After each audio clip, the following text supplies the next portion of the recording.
Hi అండి. ఇక్కడైతే ఉతికిన బట్టలు ఉతకడం ఆరేయడం చేస్తున్నాను అనమాట. మిగిలిన స్టోరీ అయితే కంటిన్యూ చేసేద్దాం. ఇలా ఉండగా కొన్ని రోజుల తర్వాత తన భార్య మళ్ళీ గర్భవతి అయిందని, ఈసారి కూడా ఆడపిల్ల పుట్టిందని, ఆడపిల్ల అయినా సరే ఎంతో అపురూపంగా అరికాలు ముళ్ళు నాటకుండా అరికాలు కింద పెట్టకుండా సాక్కున్నానని, మంచం మీద కూర్చుంటే నడి మంచంలోకి అన్నం కూడా అక్కడికి వెళ్ళేదని అంత ప్రేమగా సాక్కున్నాడంట.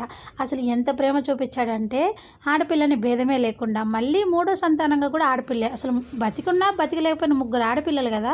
అసలు మీకు ఎలా ఏమనిపించలేదా అండి ముగ్గురు ఆడపిల్లలు అంటే ఏంటమ్మా నాకు అర్థం కాలేదు అన్నాడు. అది కాదు తాత, ఇప్పుడు ముగ్గురు ఆడపిల్లలు అంటే సరే ఒక అమ్మాయి అంటే లేదనుకోండి, ఇద్దరు ఉన్నారు కదా, మరి వాళ్ళ పెళ్ళిళ్ళు కట్నాలు వాళ్ళ సంగతి ఏంటి అంటే దానికి ఆయన ఏమన్నాడంటే, అమ్మ మా తాత మా అమ్మని కనకపోతే నాకు జన్మని ఎవరిచ్చేవాళ్ళు, నా భార్యని మా మామ కనకపోతే నా పిల్లలకి ఎవరు జన్మిచ్చేవాళ్ళు చెప్పు అని ఆయన ఒక క్వశ్చన్ వేశాడు. మీరైతే వీడియో నచ్చితే లైక్ చేయండి, షేర్ చేయండి, కామెంట్ చేయండి. మిగిలిన స్టోరీ కంటిన్యూ చేసేస్తే సబ్స్క్రైబ్